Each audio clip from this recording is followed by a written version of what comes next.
에스라서 말씀을 이제 우리가 마무리하게 되었습니다. 에스라의 뜻이 뭐라고 했습니까?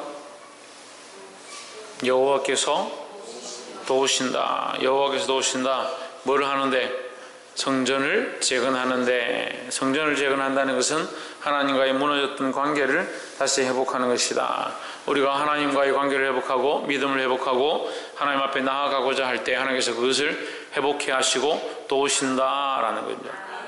우리가 믿음으로 하려고 할 때 하나님 도우신다는 겁니다.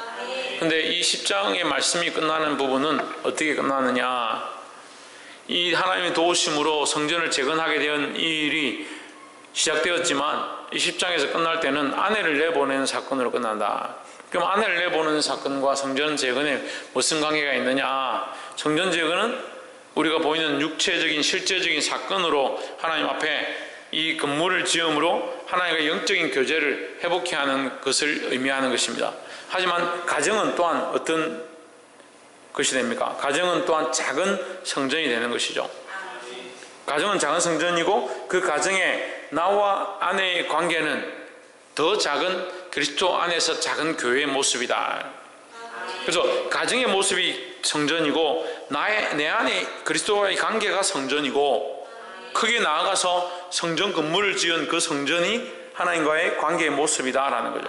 눈으로 드러나 있는 성전의 이 모습, 이것과 그 가정에 보이지 아니하는 영적 교제, 하나님과의 교제가 있는 이 성전의 모습, 이 두 가지의 모습을 비교해서 그들이 무너졌던 성전을 재건하는 이 과정에 있어서 그들이 성전을 보이는 이 성전은 잘 지어서 재건해 가고 있지만 실제적으로 그들의 삶은 이방 여인들을 받아들여 가지고 이방 여인과 교류하고 그 여인과 동침하고 그들의 문화, 이방 신들을 끌고 와서 우상을 섬기게 되는 그런 패역함들 가운데 노출되어 있었다는 거죠. 그래서 이스라엘 백성들이 실제로는 하나님을 섬긴다 하면서 그들의 삶과 문화의 베이스는 뭐가 되어 있느냐? 그 이방 신들로 가득 차 있는 겁니다. 그거 하나님 기뻐하지 아니하는 거죠. 우리가 하나님을 믿고 그리스도를 믿고 예배하기 시작한다면, 우리가 교회에 나오기 시작한다면 실제적인 삶의 모양들을 바꾸고 버려야 된다라는 겁니다.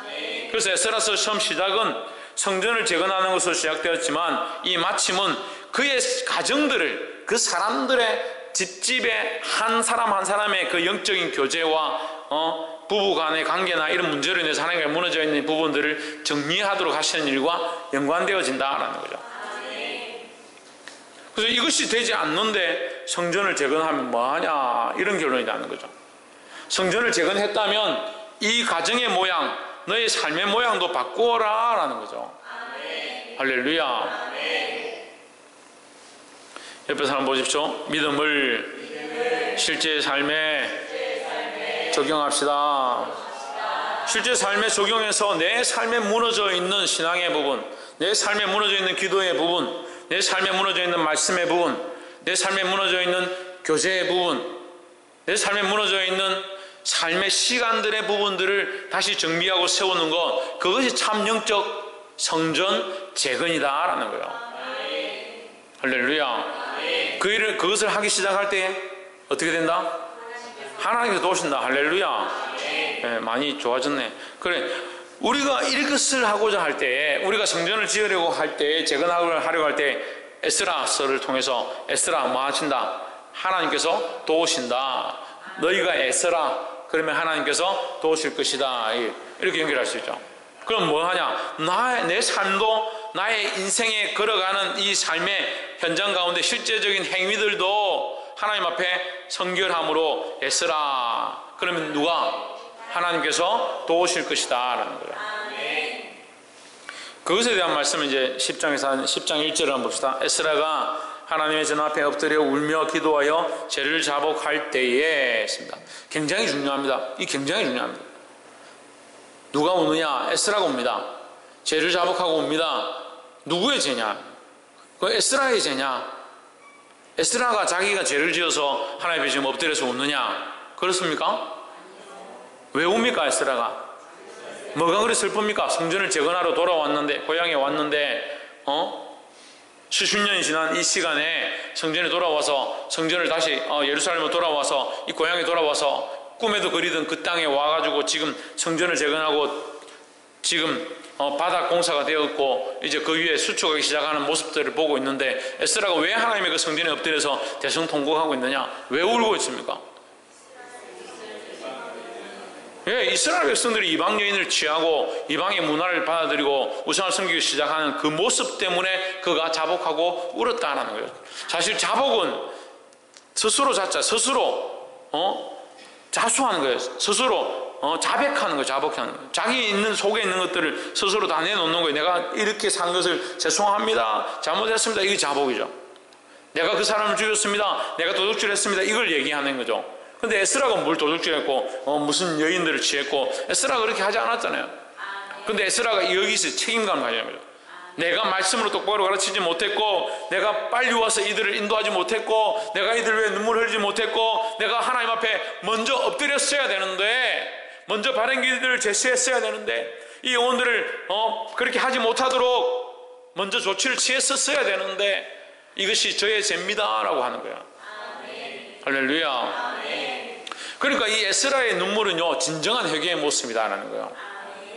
그 에스라가 자복해서 엎드려서 울면서 저놈들 저것들 때문에 뭐가 안 됩니다.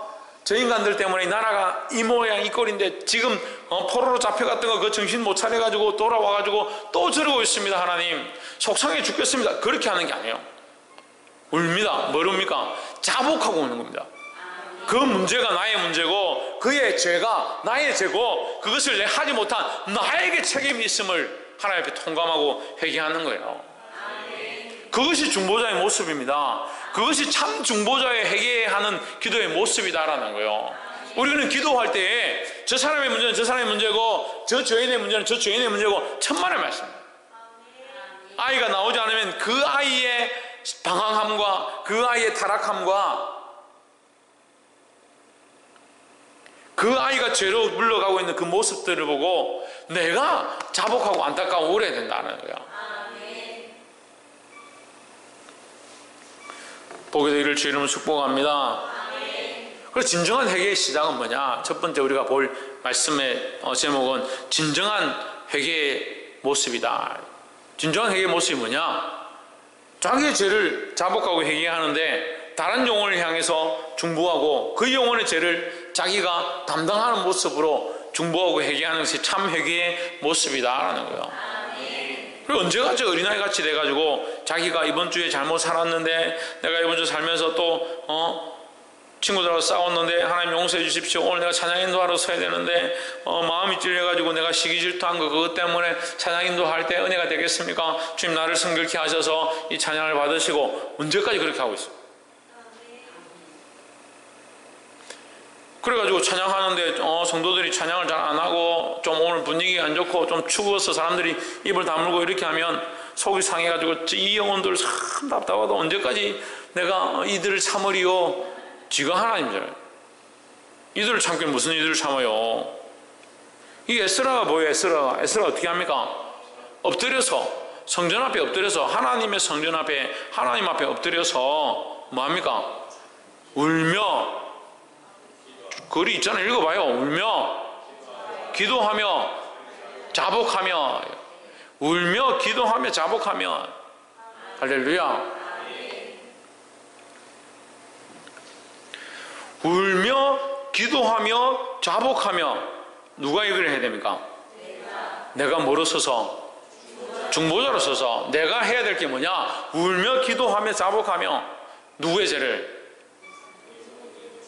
우리 모두의 죄를, 이 백성들의 죄를, 나의 죄도 나의 죄지만 이 백성들의 죄를 울며 기도하며 자복하며 이 세 가지를 해야 된다는 거예요. 할렐루야.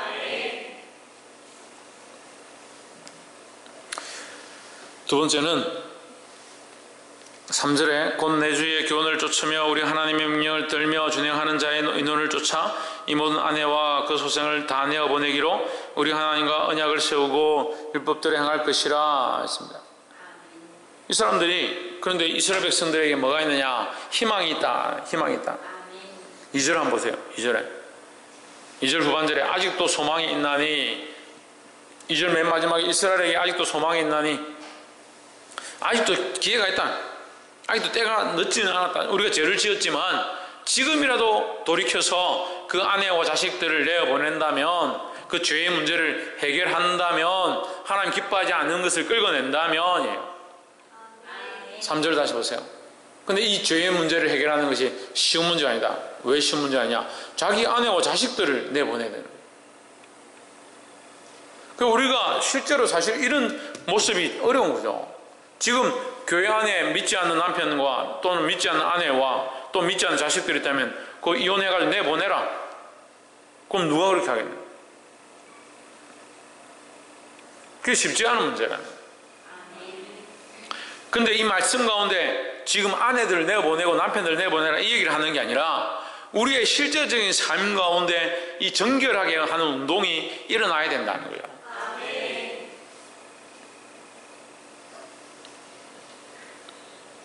여기 에스라서 이 당시만 해도 이 아주 구약적인 율법 위주, 하나님의 명령 위주로 시대가 돌아갔기 때문에 실제로 이제 아내나 이 자식들이 이방 여인을 취했을 때 하나님의 명령을 따라 내보내라 하면 내보내는 그것이 옳았다는 거죠.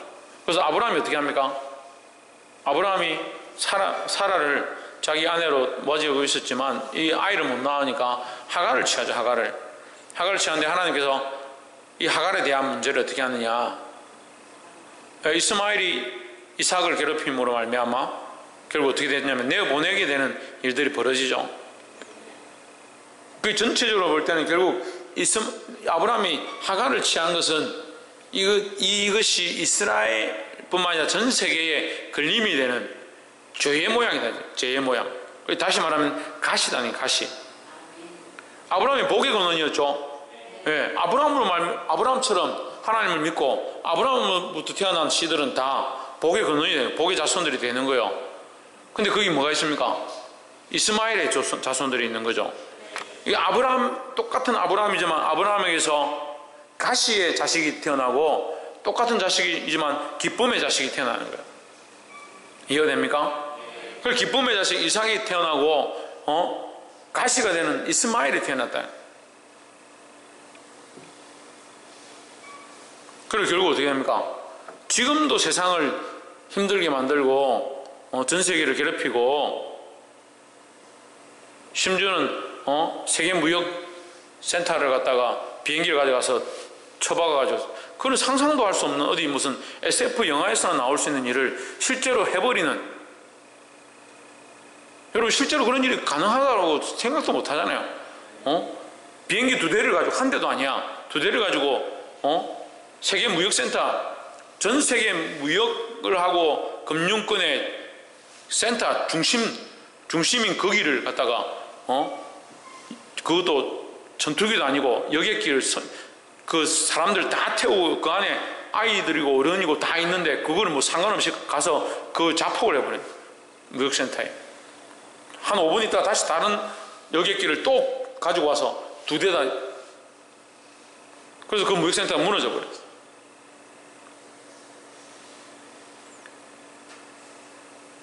그때 당시에 그것이 아무것도 아닌 것처럼 여기 사람이 누가 있습니까? 지금 생각해보면 우리가 지나간 일처럼, 지나간 영화처럼 생각하고 있지만 실제로 너무나 끔찍한 일이에요. 인간이 할 수 없는 일을. 그만큼 죄의 뿌리, 가시로 시작되어진 것은 끔찍한 결과를 낳는 거예요.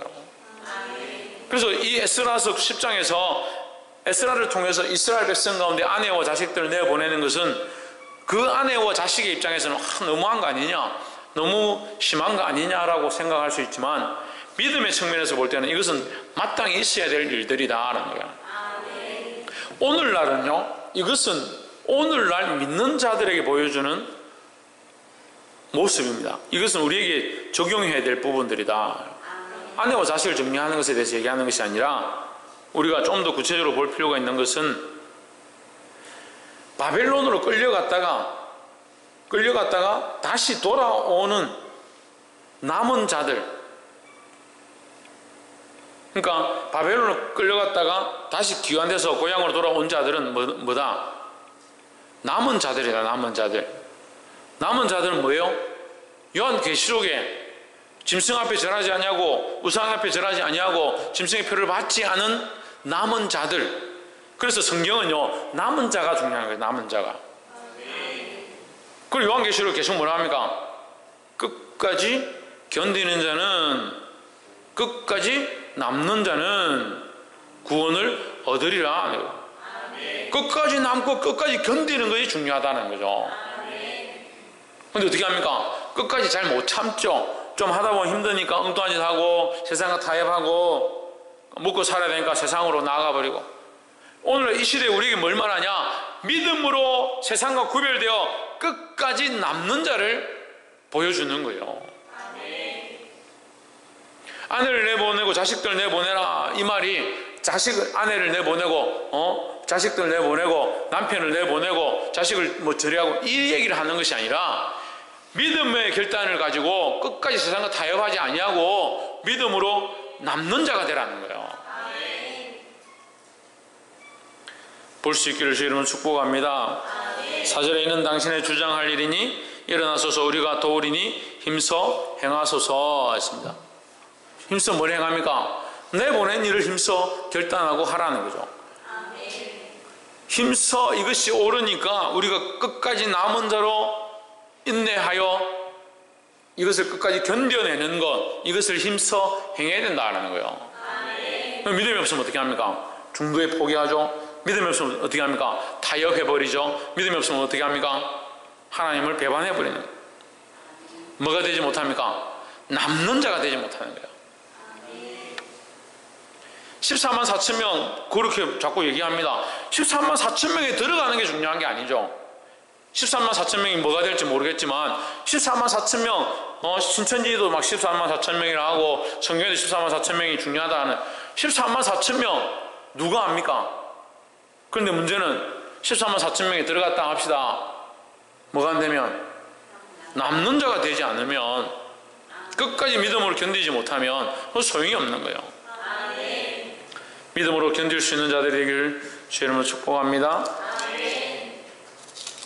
5절에 이에 에스라가 일어나 제사장들과 레위 사람들과 온 이스라엘에게 이 말대로 행하기를 맹세하게 하며 무리가 맹세하는지라. 이 말이 뭐예요?